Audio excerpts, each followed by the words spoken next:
Hi, I'm Dr. Paul Louis Metzger, and I'm the director of New Wine, New Wineskins. Welcome to New Wine Tastings, where every week we'll have an opportunity to engage people from diverse backgrounds, all in the attempt to build relational bridges through Jesus in contemporary culture.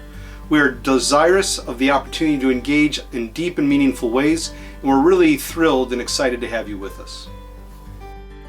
Hello, I'm Paul Louis Metzger, the director of the Institute for Cultural Engagement, New Wine, New Wineskins, where we seek to build relational bridges through Jesus in contemporary culture. And this episode of New Wine, New Wineskins, or New Wine Tastings, is where I have the privilege of interviewing Reverend Dr. Marilyn Sewell. I've known Dr. Sewell for many years, and we've had opportunity to interact in a variety of contexts. Today, we're actually going to be reflecting on her most recent book, which is titled In Time's Shadow: Stories About Impermanence, which is published by Skinner House Books earlier this year. Marilyn, thanks for joining us at New Wine Tastings. It's my pleasure, Paul. And just for the viewer and the listener, we had some difficulties trying to get this interview going on Zoom today, but I just know it's going to be worth the while. So I'm just going to give you my brief endorsement for the book to start out with, and then we'll go further by asking Marilyn some questions. So In Time's Shadow, Stories About Impermanence, I wrote for the book. Acclaimed minister and author Marilyn Sewell takes us on a journey that weaves together numerous engaging tales of mortality. Far from morbid, her humane musings skillfully help us come to terms with the fleeting nature of our existence in a manner that leads us to cherish every moment and relationship even more deeply. While it is true our lives as we know them will inevitably come to an end, it is a far greater truth that love endures forever. And I love how you deal with the everyday, Marilyn, how the book's about the everyday and looking for momentous significance in the normal affairs of life.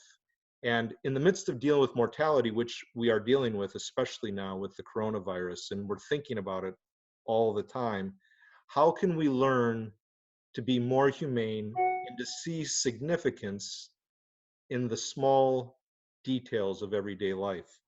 So with that, I'm going to ask a question of Dr. Sewell to get things going. Marilyn, all too often we clutch tightly to people, events and occurrences, only to watch them slip through our fingers.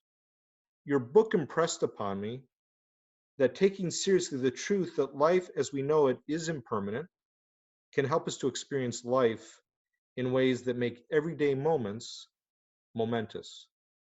What led you to write stories about impermanence in the first place, Marilyn?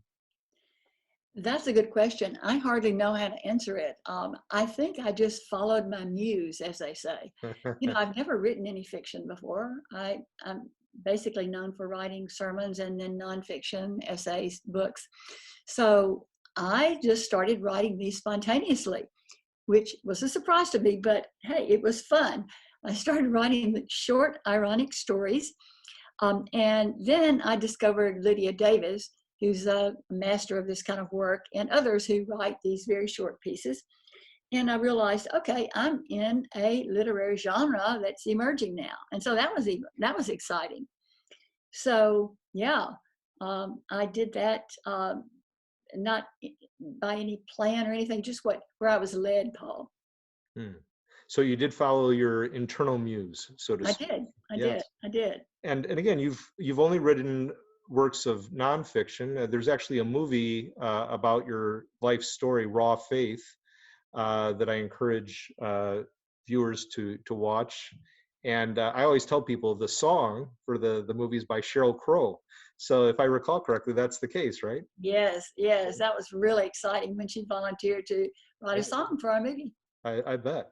So, but again, this is the first work of nonfiction, or sorry, of fiction that you've done.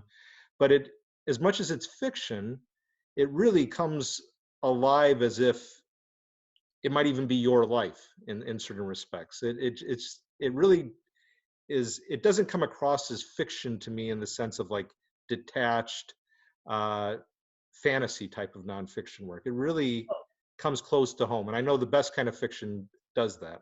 Well, where would writers get their ideas and their stories except from their own lives, right? So Exactly. of course, Yeah. what I would do is I might have an experience or I might hear a story, and then I would begin writing about that, and then I would see where that took me, and then the imagination takes over, and then the story may go in a different place than I ever thought it might. Yeah. So that's kind of how it happens. But yes, it's grounded in my experiences. Yes. Well, and it's, I think of Tolkien where, one can't sit there and say, okay, when he's doing this in Lord of the Rings, it refers to this life experience. It's more complex than that, but no doubt there are connections to his life story, but it takes on a life and a world of its own, similar to what I think you just said. So having said that, what led you to write this book in this unique literary genre? In your estimation, did the treatment of impermanence require a variety of short literary forms, as is said in the summary of the book? Yeah, I don't know that the subject matter required a variety of literary forms, but again, I'm listening to whatever this voice is that's feeding me the, the story. And what happens is that I would begin the story, and then the story would let me know what form it would want to take. So I had to listen to the story. And I must say that it was a very exciting process, especially when I got to the ending. That was the most difficult part for me. The ending, of course, in these short pieces, kind of brings the whole piece together and is the theme of the story. So the ending was difficult. Sometimes I would get to that part and I said, well, how am I going to end this? And I would leave it and come back to it and struggle with it. And then bingo, it would come to me and that everything would come together. So yes, there are many different forms. There are dramatic monologues, there are prose poems, there's some fantasy. So all I can say is that I'm being led by something larger than myself. And I would say it was a very spiritual experience for me, Paul, to do this kind of writing. Now, you're in your background, I didn't mention it earlier, I was going to come to it, but I'll say it now that, you're Reverend Emerita at First Unitarian Universalist Church in Portland. You've been a leader in the denomination for years. So there's a sense in which all your writings, I would think, have been spiritual writings, though this is unique for you. So I'm going off script, but I was just intrigued by what you said. No, that's good. I think when I think about my writing, I think of it as part of my ministry. And I think what I want to do is to use myself in some way to be a conduit for love in the world. And that sums it up right there. Good. Just wanted to ask that. So as I said, for many years you were the senior minister at First Unitarian Universalist Church in Portland. And as a beloved leader in your congregation and denomination, which really shows up in the movie Raw Faith, you're also known for addressing very human and humane concerns. I think that's probably a characteristic trait of your tradition, that, the humane element, that facet, that focus is so much a core ingredient. And your book is indicative of this characteristic trait. As you know, I'm a big fan of John Steinbeck's work, and, talk about his work, East of Eden. The Steinbecks show up in East of Eden. He mentions the Steinbecks down the street, and it's Grapes of Wrath. It's in his backyard, so to speak, so much of his work. But he was a careful student of the common person. You get that in Grapes of Wrath, Mice and Men, and such. And like Steinbeck, I believe you invest a great deal of thoughtful energy in studying people. You can tell me otherwise, but that's what I think. And please share two of your favorite selections in the book that really reflect, well to people, or in your estimation, maybe really get at that theme of people's characters' struggles with impermanence. Yeah, I have several that I could choose. I just want to say that that in listening to my stories, look for the irony and look for the humor. Sometimes the humor is kind of dark humor. In fact, when I had my first conversation with my editor, I proposed the book and I said, hey, I have a book about death and it's funny. are you interested? And she said, well, I don't know, maybe. So yeah, it's the postmodern, post-truth culture that we have right now is a fertile ground for irony. So I'm trying to deal with the everyday cultural incongruities that make us just a little crazy. Really, I mean, with the current crisis, with the coronavirus, who would think that we would be sheltering in place? All kinds of crazy things are happening. Just today, I read in the New York Times that Wendy's is out of hamburger meat, and guess what Wendy's motto is? Where's the beef? Now, when we think, where's the beef? The answer to that question has all kinds of social and economic implications. But it kind of, again, that's that twist, that irony. So they've run out of hamburger meat. Where's the beef? Well, where is the beef? Yeah. So anyway, so impermanence has to do with that spiritual reality that every human being has to deal with. And the lesson is repeated over and over and over again. And we think that our life is going really well. We've got the right partner. We've got the right job. And then bam, no, everything disappears. Everything changes. So our expectations, Paul, are violated all the time. So we live a lot of times in the past, or we live for this imagined future instead of living in the moment. And so what I'm trying to do in my pieces is to say, okay, you know, Ram Dass, be here now, wake up to the moment, because that is all we have. So I'd like to share a few pieces with you. This one is a piece that has not been published yet. It will be published. It's not in my book, but I like this piece. And so I want to share this with you. It's called Not a Problem. And again, look for the title to give a sense of the theme of the piece and also the irony. Marion is a worrier. She always has been. Her mother, constitutionally happy, told her at age 3, "Don't be a worrywart, little daughter." But worry was part of Marion's destiny. She is now 73 years of age. She worries about the unattractive spots that are appearing on her skin. She worries about the loud music coming from the house next door. She worries about the rattle in her car. She worries that the ulcer on her cat's neck is going to get worse. She worries that because of her bunions, she will never find shoes that she likes. She worries that the grocery store will have no more radicchio. She worries that her cleaning lady is stealing restricted drugs from her bathroom. She worries that the new minister will be boring. She worries because she's constipated. She worries because her good friend got married and never calls her anymore. One day, as she was sauteing some onions, her heart stopped.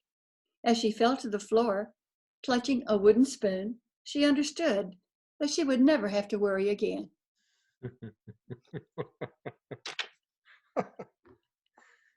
I hadn't read that one. That's all new. That's all new. A surprise ending there. Yeah. That's good. That's good. You know, that reminds me of, I sometimes share the story of a man who was constantly thinking how he was going to die, how is he going to die? And, you know, he'd have a pain in his knee, wondering if there's something there, you know, pain in his chest. One day he's driving down the road and he's distracted as he's driving because some other pain in his body, just worrying, is this going to be it that leads him to death? And then he crosses the road and gets into a car crash. And so it's the things that we think are going to kill us usually aren't the things that will kill us. It'll be something else. Absolutely. And so we spend our times, worrying about this, worrying about that, just be with what is now. And we don't know what's going to take us out, Paul. We really don't know.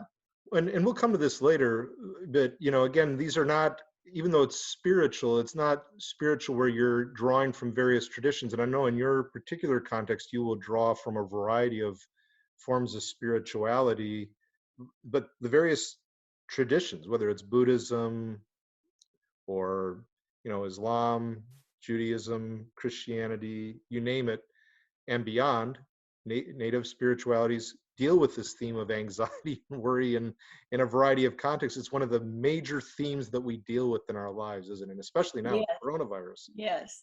Yeah. Yes, I'd like to read a poem. Please. It's actually a prose poem. This one is in the form of a poem, and again, they're all different. So this is a prose poem, and this has to do, Paul, with our the time in which we come to realize that we are going to die.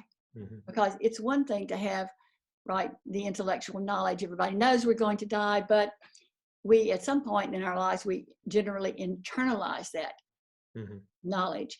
And what happens when we internalize the knowledge is, I think, very interesting. So it's a short prose poem. It's called Death in Springtime. Again, a little irony there. Death in Springtime. Okay. I sauntered into the neighborhood post office one shining day. The first blossoms of the cherry were pressing spring to come, and there was no line. It's these little things that make the heart sing, not big stuff like curing cancer. If that sounds shallow, hey, I'm just human. The clerk was handsome as a newborn colt from somewhere like the Philippines or maybe Korea, I don't know. Anyway, I asked, what have you got for stamps today beside flags and puppies? Beaming, he said, we've got Humphrey Bogart. We've got Gertrude Stein. And he held them up for me to see. His smile, I kid you not, filled the space. He must have loved his job and people, or maybe he got laid last night. I don't know. Sure enough, Bogart was there looking rakish as always, and Gertrude Stein scowling. As these two idols hung there in the air, that's when it hit me. The death thing, I mean. I had a sudden, almost uncontrollable urge to spit out the truth, to say, why are you smiling? Don't you understand? You're going to die, and who knows when. It could be any day at all. And this post office and all the pretty stamps and all your friends and your sweetheart won't matter anymore. Nothing ever again will matter. But I didn't say that. Nothing like death to ruin a spring day. Instead, I looked at him with so much love. I don't know, I said. I think I'll take the Bogart. What did your editor say when your editor saw that piece? Because, the irony's there.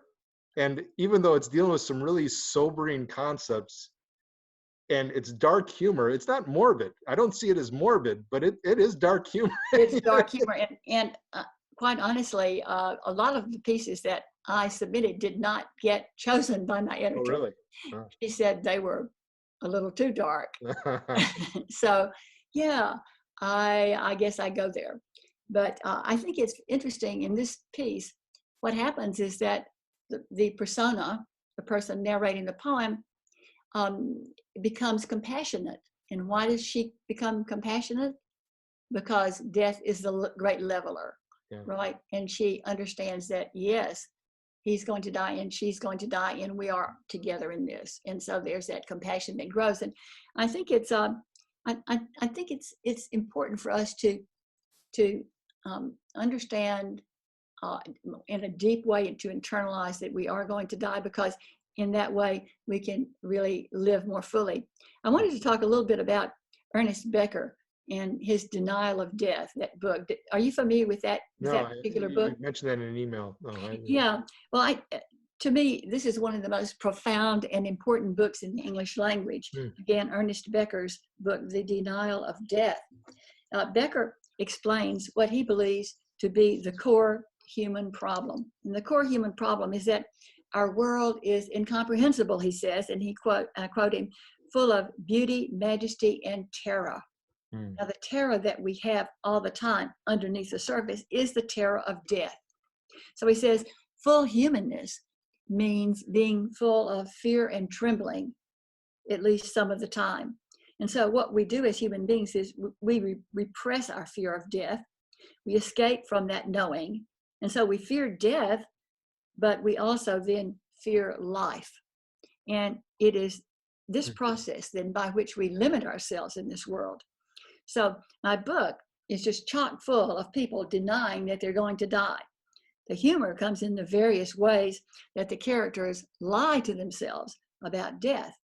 And so the effect of these stories, hopefully, is to wake us up to reality, mostly in a gentle kind of way, so that we will live more fully. So that's in a nutshell, kind of, yeah, it's maybe a little dark, a little morbid there, but hey, that leads us to a richer, deeper life, I think. So again, back to the story, the brief reflection, musing over the post office. Tie what you just said about the theme of the book, please, into that story. I mean, because she comes to this realization, right, that we're all going to die, so to speak, and that gives her a sense of compassion for the clerk, right? Mm-hmm. Because you said earlier, that's the great leveler. We're always denying death, and these figures in your book are denying it, suppressing it, and then eureka, it hits them, Yeah. and then it kind of helps them, in a sense, process and make better sense of life. It doesn't take them away from living, it actually helps them to live more. The less they deny it, the more they can live life to the better. Would you say that's accurate? Well, when you're denying death or when you're denying anything, you have a lot of static in your head. Okay. So there's that thing going on. And that really keeps you from being fully present in the moment because you've got that other stuff kind of pulling at you. And I think it's pretty characteristic of pretty much all human beings. In fact, Becker says it's almost impossible to really understand that we are one day not going to be anymore. And I myself have a lot of difficulty really taking that in. How can it be that I'll not exist? I'll be gone. It's very difficult, I think, for humans to actually internalize that. Well, I just lost my mother. I think you may know this, but I lost my mom earlier this year, and she was 93. And of course, it's very heavy to me. And we didn't think she was going to pass so quickly. There was, in a sense, good closure, but it's hard for me to fathom life without my mom. It really is. She's not here, present in the way that she once was. And how could she be gone? She's your mom. She's always going to be there, but that's she's right. not there. But she is.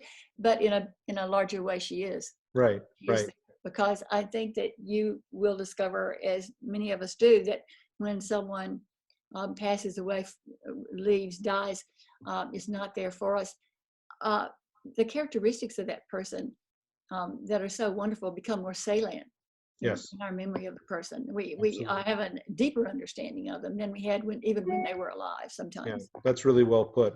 I completely concur. So did you want to read one more story? Sure. Let's see. What will we do? How about, I think that we quite often perform real religious acts in a secular setting. And so you talk about my work being secular, but I think that my work is based in the secular world, but it's deeply spiritual, and that our experiences with one another, in the way we love, in the way we help, are very precious. Yeah, I agree. And very spiritual. Yeah. So I'm going to read a story. And actually, this is a nonfiction. I have about 6 of these stories are nonfiction. And so this is something that really happened to me. And it took place when my best friend died. Now, I won't read the whole story because it's a long story, but I was called in. It was after my sermon one Sunday, and I went over to the house and was told that she's dying. So her daughters were there, her husband was there, and so forth and so on. So this is after the fact, at the very end of the story, and I'll just read what happens after I leave the house. The house has an eerie emptiness about it. No one is speaking. We are dull, flattened with loss. I haven't eaten since early morning. I know part of my weakness is from lack of food. I take my leave, drive to the Cadillac Cafe on Broadway near my house. It is a small and crowded restaurant run by 2 gay men. They know me here, the guys and the waitstaff. It's good to be known just now, to be comforted by the sound of familiar voices and faces. I say nothing about Melissa, about her death, but they read in my face some kind of devastation. Can we get you anything, darling? Their little kindnesses touch me deeply. I hear the people around me talking about their petty issues, their gossip. I hear their laughter. It all seems so beside the point. I am suddenly famished. I order poached eggs and big, thick slices of bacon and 2 blueberry pancakes, which I slather with butter and maple syrup and coffee and orange juice. Enough for 2 people. I eat in the midst of the restaurant buzz, the hum of community. I am in my own interior space. I eat and eat and eat. I eat to live. I leave a tip twice as big as usual. I walk out into the world again. So was that a spiritual setting? Was that a coming together of something precious and holy? I think so. Mm-hmm.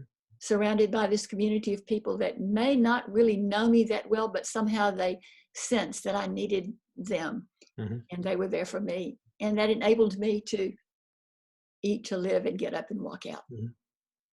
Yes, and if I had communicated that I don't think that spirituality and secularity go hand in hand, I need to make a correction to how I had articulated that at some point, because I think you are articulating spiritual realities in secular language, secular context. I don't think it's in oppositional terms. That's what I intend to convey. No, and that's what I find it really intriguing. I kind of understand. That's exactly right.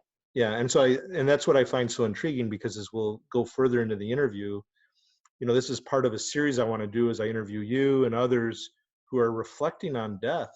And it's, dark humor and the irony that you present, but it's really healing in many respects.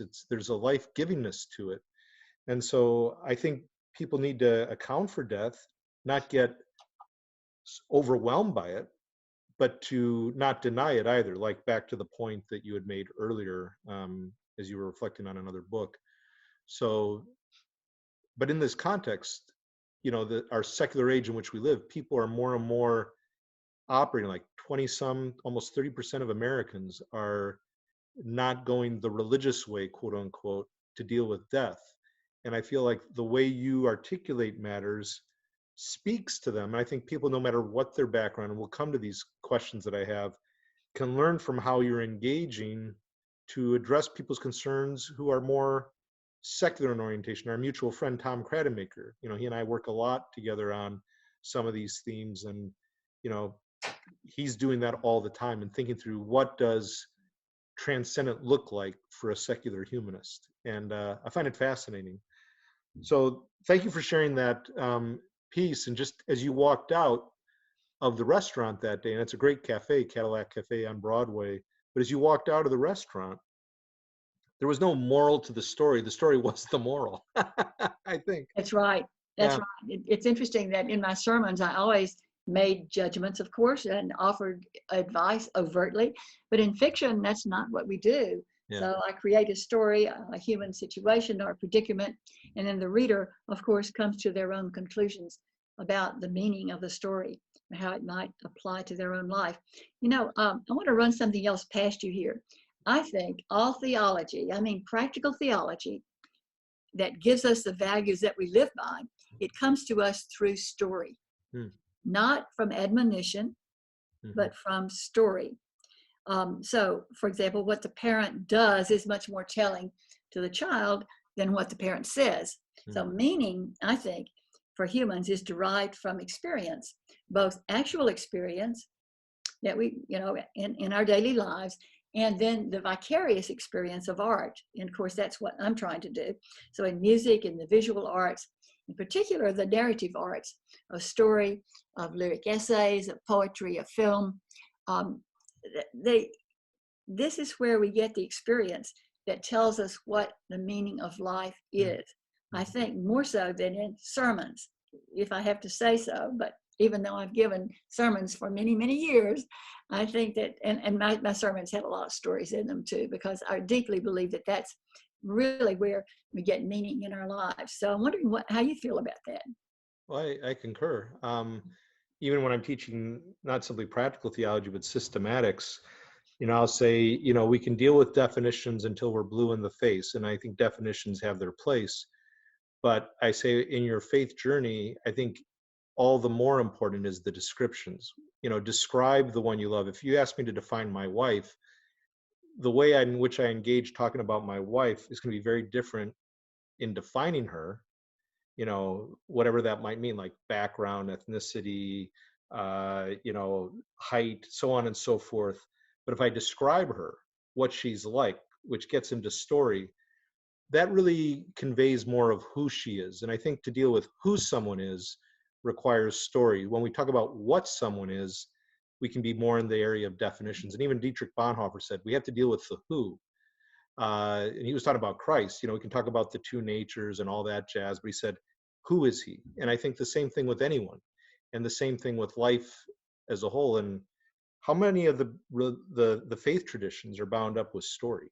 I mean, they're framed by way of story. The biblical narrative. How did Jesus teach? Yeah, story. Yeah, I mean, nobody's a better storyteller than Jesus. Yeah, and look at the Hebrew scriptures. Look at the Jewish tradition. I mean, it's all a narrative. It's a story. So, and you told a lot of stories, because to use Steinbeck again, stories are what interests people. Lee the Chinese cook says, don't deal with the general, deal with what's true of everyone, which involves story. And I think it's cosmic import comes from story. So I completely concur. That's why I find intriguing your book and the way you think, because it's refreshing to me. So we'll have an opportunity to hear more from the book in terms of, you'll share one or two more pieces as we proceed.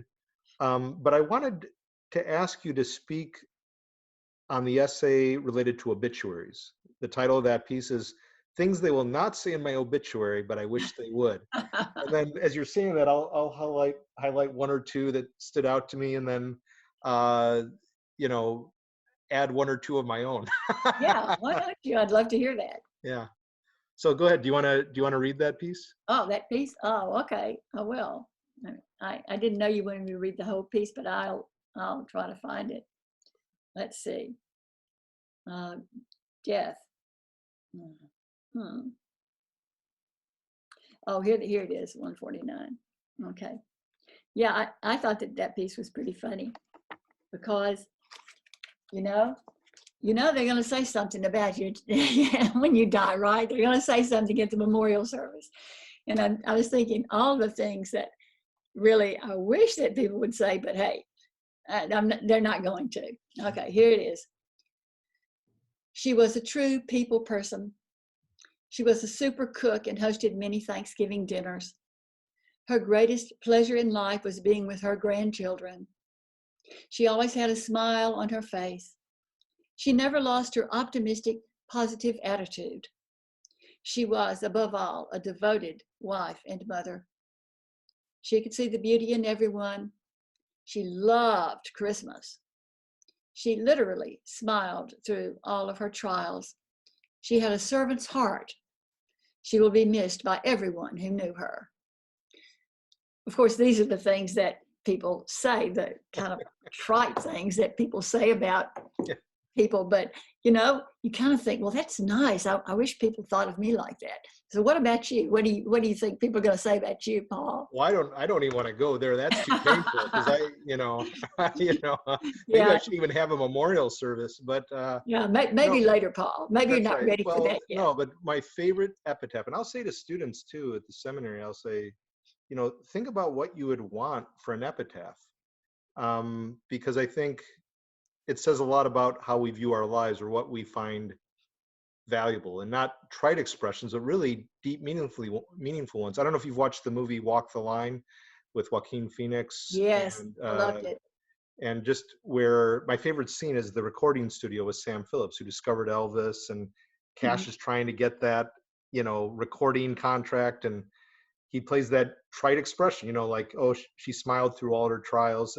He's playing one of those songs, the day that Jesus saved me. And he recorded that later. I mean, he recorded it. So it's just that it didn't speak to Sam Phillips, and I don't think it even spoke to Johnny Cash. And I love using that in class too, because it's like, the day that Jesus saved me, and he said, Mr. Cash, I don't believe you.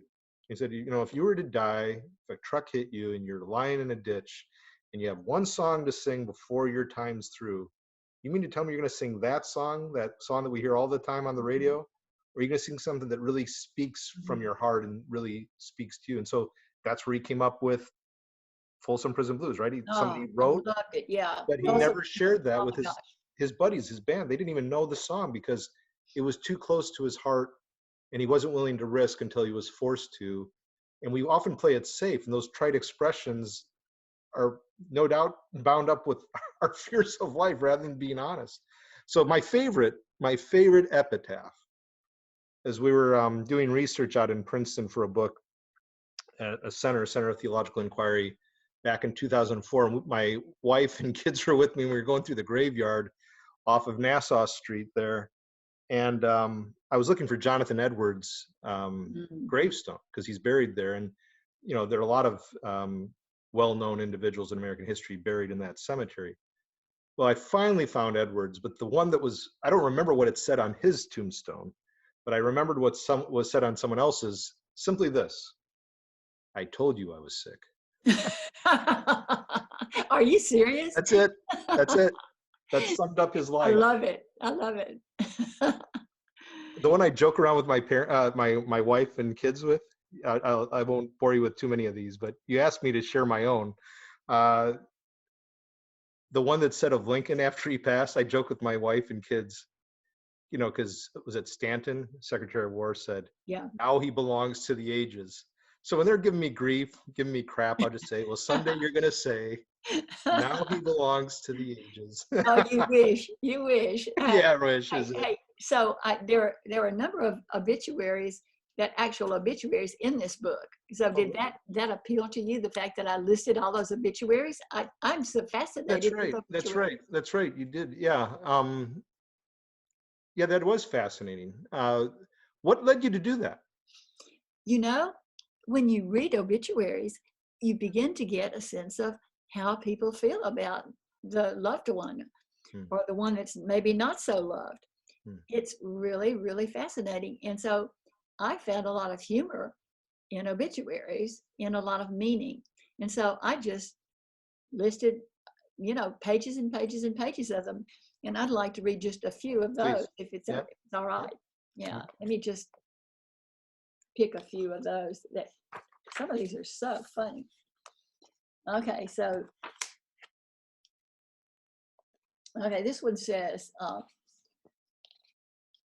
Gary continued to love fishing to the very end, although it seemed most of the time all he caught was rocks. And that's from a real obituary, isn't it? Yeah, that's a good one. All these are real obituaries. And I like this one. Jerry's generous heart stopped suddenly on January 23rd, 2015. That was Jerry, and this is Lorraine. Lorraine is well remembered and regarded as, quote, the queen of the chicken dance. The queen of the chicken dance. And then here's one about a baby. This is rare to find one about a child this young, only 20 days old. Her name was Charlie. She was a beautiful baby girl who touched so many lives.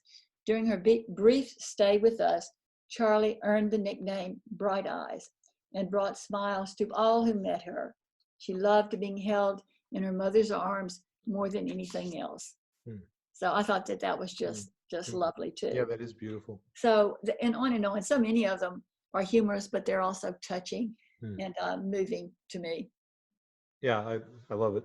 So thank you.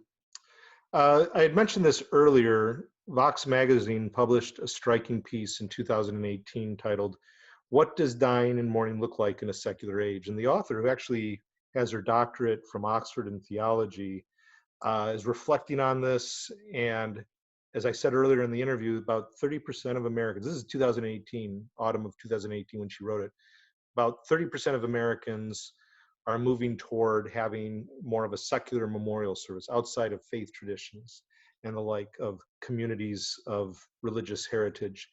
And as I said before, and I've thought about this at length prior to the interview, you are quite adept in engaging secular and liberal people. And I know your faith tradition, they actually say that. The Unitarian Universalist Church says, we engage, generally speaking, secular, liberal people. That's, a real passion for us. But how might the message of In Time's Shadow help those in a secular age address more meaningfully and honestly struggles with the transient state of life, death, and dying? And I'm asking not so much for how to help people who are faith leaders do that. That's the next question. But more, what kind of comfort, counsel would you provide through the book, beyond what you've done as a minister all the years, but through the book? What's the hope that you have in terms of helping people engage meaningfully and honestly their struggles if they're coming from a secular background? The only thing I could say about that is that I hope that through the experiences that I show in the book, that people would come to understand the beauty and the grace of their own lives and the lives of others, the little things that happen every day that let us know the real beauty of human beings. And I think that again, the fiction is not it's not advice of any kind. So it's only experience. But does that experience bring them closer to their own beauty, the beauty of others? Does it make them more sensitive to their lived experience? If it does that, then that's good enough for me. That's good enough. And with that, Marilyn, something I've thought about a lot recently, no doubt in part because of my mom's passing and the memorial service and all that went into that in honoring her.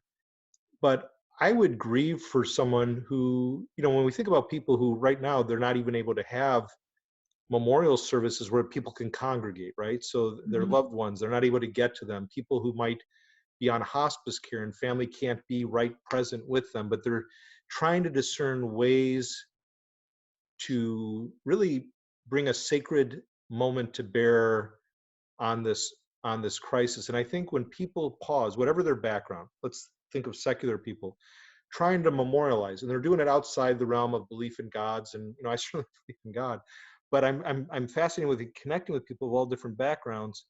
I think there's something spiritual about them trying to find terms and ways of engaging to show respect to the deceased. I think that in of itself is a sacred spiritual moment, that we're pausing, we're stopping, and not just say, well, who cares? What does that matter? But to pause, to hit the pause button, to stop, to remember, that in of itself is to me spiritual and it's sacred. Absolutely. You say that many people now are having secular memorials, but many other people are not having memorials at all. Sometimes you will read in the newspaper, like Aunt Mary said that she didn't want to have a memorial service, so we're not having one. And I've read that many times. So the trend is not to have a service. And to me, that is really not a good idea, because we need to bring closure to that experience of losing someone as best we can. Now, the services that I do, I don't talk about, quote, religious belief very much at all. I, in fact, tell stories about the person. I tell the life history of the person, and then stories that characterize the person, just as you were talking a few minutes ago about how do you know someone. And then I also throw in at every memorial service a reminder that this person is dead, and one day we're all going to be dead. So, I mean, I don't say it that bluntly, but yes, there's a reminder that we're here in the common understanding that we will all be gone from this earth one day, and we need to think about that. Well, and I think then to your point about you would hope people would hit the pause button, that they would stop to memorialize, to remember a deceased loved one, and they're bereaved, that my hope would be that In Time's Shadow could be of help to them in that regard, to, in a sense, hit the pause button, to reflect even now, do I really not want to have a memorial? Is that, I might not want it, but what about those who know me. They might want that because it it doesn't brings matter them. what you want. You're dead. That's What right. really matters is the living and what do they need. Yeah, So the exactly. whole thing about grandmother said she didn't want a memorial. Well, so what? Yeah. That's not relevant. What's relevant is what they're going to say. No, What's relevant is what living people who loved grandma really need. yeah, exactly. So, what advice might you give us? And you might say, well, I'll just tell story, which is beautiful. But what advice would you give people of whatever spiritual trajectory, whether Jewish, Christian, Buddhist, Muslim, and the like, on how to engage those with secular instincts? I'm really thinking more and more. Tom and I are working on a project together and he's wrestling through these things, as I had mentioned. He's doing this a lot. You know, he has that book, Meditations of a Secular Jesus Follower. Yes. And, you know, so how would you help those leaders of faith traditions trying to engage our increasingly secular age, not to be threatened by it, but to engage it meaningfully? So your book does not strike me as religious or parochial. And so it provides an incredible opportunity, I think, for engaging secular people in addition to the rest of us.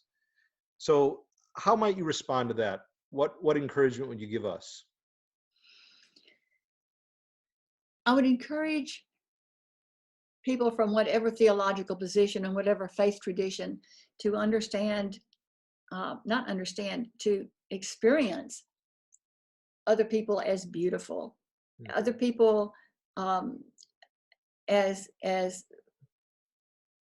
full of the godness, of the goodness, the godness that when we think of Jesus, could we not think of anyone as having a holiness about them, as we would think of a holy person? To see them as holy, to really listen to them, to really watch them blunder and try again and again and again, and maybe learn something from their blunders and maybe not, but to gain compassion through that process, both for them and for ourselves. I think every religious path has love at its center, I'm remembering, for me, so important, the words of Teresa of Avila: do what most kindles love in you. Your story about Johnny Cash. Do what most kindles love in you. Well, what kindled love in him was his compassion for those imprisoned folks. Mm-hmm. So do what most kindles love in you. So what do I wish for my book? I wish that my book would kindle love as it attempts to throw light on everyday experiences, on the beauty and the grace of the details of our living. So this is our salvation, I think, and using that iffy word, salvation, I know, but here lies our salvation, Paul, in not in what we believe, but in how we love. So you say of my book, and I like this: while it is true that our lives will inevitably come to an end, it is far greater truth that love endures forever. So those are your words, I believe. And I am with you there. We don't know what happens after death, but we do know that every time we look upon another with love, every time we speak to another in love, that love continues to live on, that the love from your mother continues to live on, to touch others, not only in that person's life, but also that person touches another person and another and another, and for the next generation to come, that will continue, and the next and the next and the next, ad infinitum. So to me, that's the essence of it. It's all about love, and it goes on forever. It is the only thing that conquers death. Yeah, just as, I'm inspired by what you say there, and it reminds me of within my own tradition, which of course we overlap in that in certain key respects. Paul says nothing can separate us from the love of God in Christ, when he's engaging that theme in his epistles. And then also, neither height nor depth, nor, demons, nor, this disaster, what have you, nothing can separate us from the love of God in Christ. He's going through great suffering. Romans 8, is that what that is? Yes. One of my favorite passages. Yeah. And then also 1 Corinthians 13, which we often use at weddings, but just as you were saying, those verses were going through my head. Faith looks back, hope looks forward, but love always is. And Paul says, when I was a child, I thought like a child, but now that I'm adult, this is the great mystery. We look through a glass dimly, then we shall see face to face. These three things remain: faith, hope, and love. But the greatest of these is love. To your point, the greatest, and that God is love. And so, Marilyn, you were going to share the epilogue in closing, because the Yes. epilogue sums up really what you're after in the book. And then, if you could, after you share the epilogue, just give us final thoughts that you would like to leave with us. All right. The epilogue, I think, is my final thought, but I'll see. Okay, I'll see what we have. That's fine. Okay. Let me read this. And again, this is a nonfiction. This is something that really happened. And this was when I was a minister, and not at my church now, but when I was doing an interim ministry before I came to Portland. So, some people are hard to love, others you can't help loving. Gail fell into that latter category.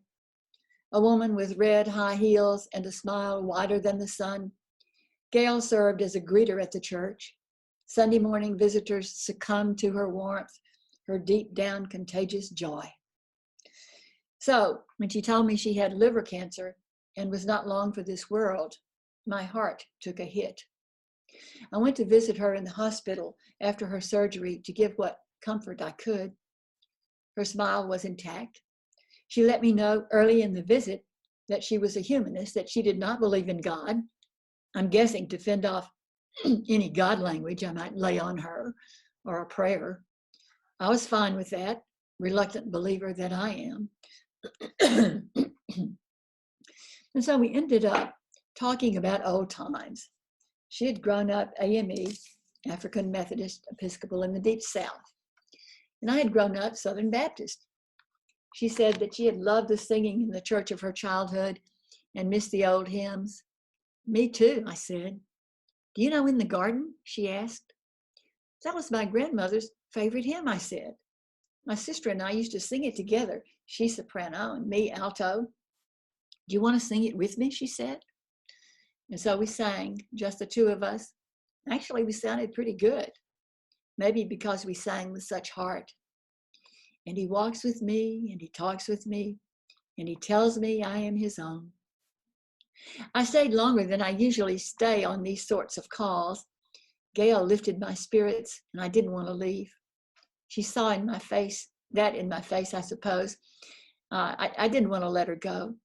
She said, smiling, but with quite a bit of firmness in her voice, I'm going to be all right. I want you to know that. That was the last time we spoke. William Blake wrote, joy and woe are woven fine, a truism I learned well. As a minister, I have long witnessed human beings in this drama we call life. I have seen fear and grief in extremists as people face betrayals of body and mind, losses of parents, spouses, children, dreams dashed and deferred. And up close, as I have been privileged to be, I have caught glimpses of courage and joy that are breathtaking, causing wonder to rise and thanksgiving. Why this sudden arising of gratitude? I think it is the holding I sense, the holding, an undergirding of the whole of existence that will not let us go. It is what brings both tears and laughter in memorial services. It is at base a reality undefined and often unacknowledged that enables us to feel in the midst of all that life throws at us, all is well with my soul. I could let Gail go that day because, of course, I took her with me, and she is with me still. She is way beyond any tenet or belief. She is in the arms of love.